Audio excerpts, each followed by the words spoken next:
He found the village. He found the village. The old woman's words hung heavily in the air. He found the village.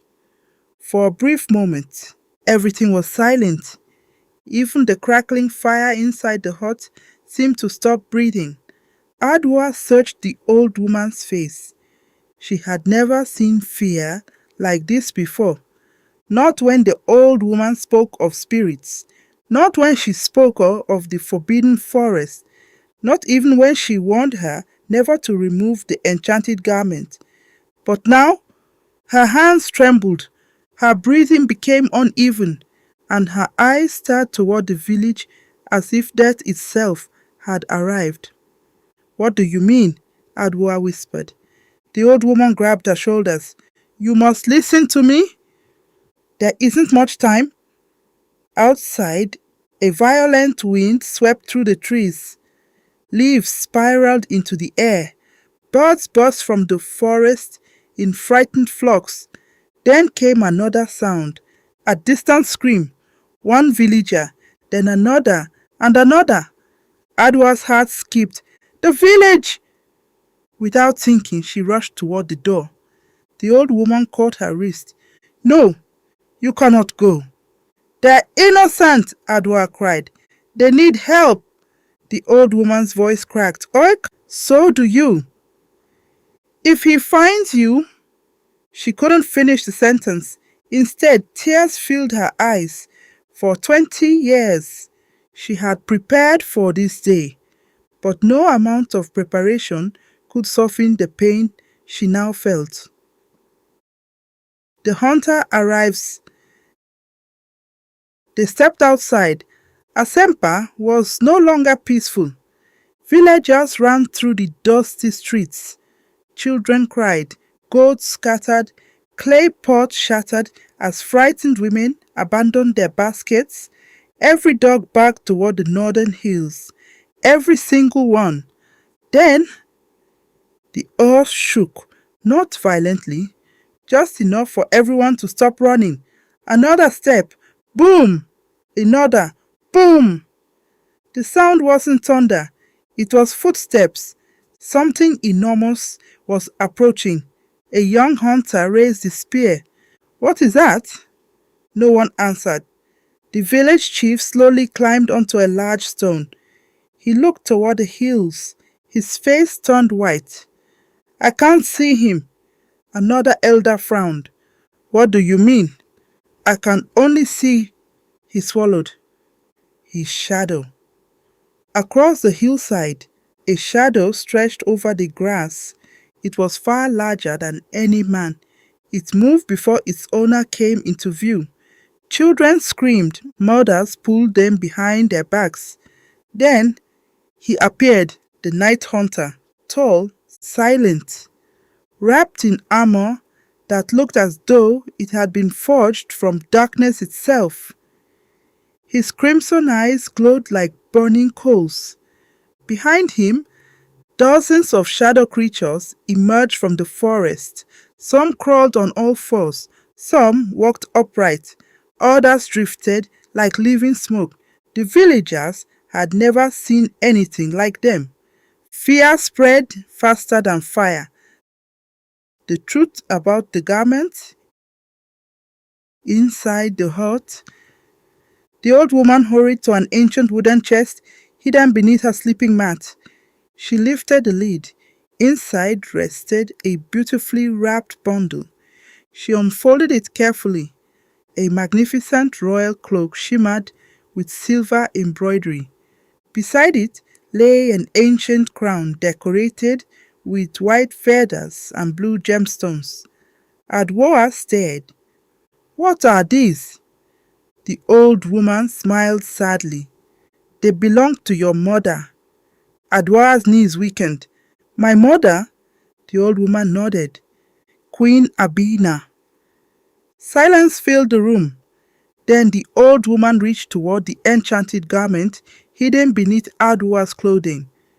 "This," she said softly, "was never just underwear. It was woven by the royal weavers under the blessing of the ancestors. They stitched into it the protection of every king, every queen, every guardian who came before you. Adwoa looked down. It protected me for 20 years. It hid your blood. It hid your scent. It hid your royal spirit.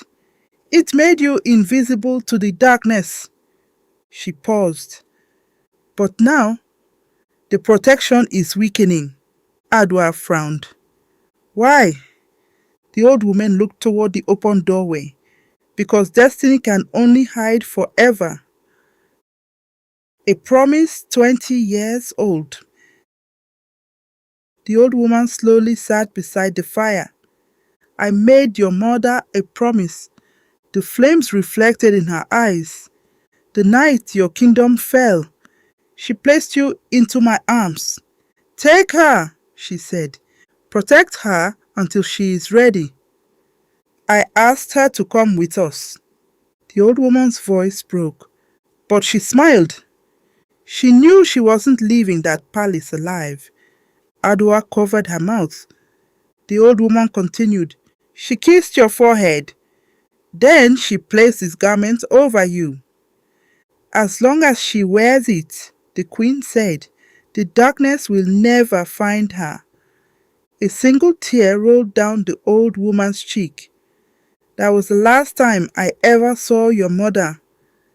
Adwoa could no longer hold back her tears. For 20 years, she had believed she was abandoned. Now she understood. She had been loved more deeply than she had ever imagined. The village refuses to run. Outside, the village chief gathered every able-bodied man and woman. Hunters raised their spears. Blacksmiths carried heavy hammers. Farmers gripped machetes. Even the oldest elders stood together. The chief stepped forward. This is our home. If darkness wants this village, it will have to walk through us first. The villagers struck their weapons against the ground, not because they believed they could win, but because courage sometimes speaks louder than fear. Far across the square, the night hunter watched them. Then, for the first time, he laughed. It was a slow, cold, ancient laugh. You still believe this is about your village? His voice echoed across Asempa. It never was. His crimson eyes lifted toward the old woman's hut. I came for the queen. Inside, Adwoa felt her heart stop. The night hunter knew exactly where she was. The old woman closed her eyes. The garment can hide you no longer. Outside, the wind grew stronger, the clouds darkened, the shadow creatures began moving, slowly, patiently, like wolves surrounding wounded prey. The old woman reached into the wooden chest one final time. This time, she removed something wrapped in white cloth. She looked at it for a long moment before placing it into Adwoa's trembling hands. What is this? Adwoa whispered. The old woman took a deep breath. Her answer would change everything. It is the one thing the night hunter fears. What would you do if someone warned you never to remove a garment for the rest of your life? Would you obey the warning, or would curiosity get the better of you? Share your answer in the comments.